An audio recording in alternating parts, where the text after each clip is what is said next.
अस्सलामु अलैकुम वरहमतुल्लाहि वबरकातुहू। हम तनकीद के हवाले से बात कर रहे थे, उसी सिलसिले में हम बात करेंगे नज़रियाती तनकीद के बारे में।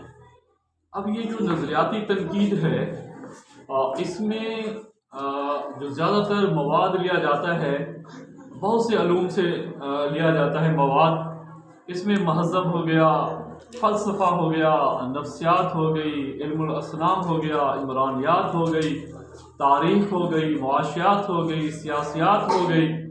तो इनसे मदद ली गई है और इनके जो बुनियादी चीज़ें थी नज़रियात में, तो वहीं से फिर ये चीज़ें ली गई हैं नज़रियाती तनकीद से।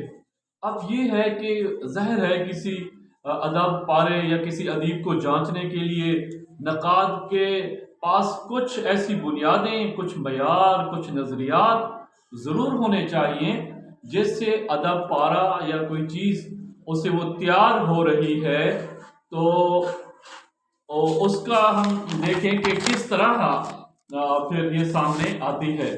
तो नज़रियाती तनकीद या फितरी तनकीद इस किस्म के सवालात से बहस करती है कि अदब क्या है, उसके अज्जाए तरकीबी क्या हैं, अदब में रिवायात का क्या मकाम है, अदब शख्सियत का इजहार है या रूह असर का आईना है, या फनकार की शऊरी कावशों का हासिल है।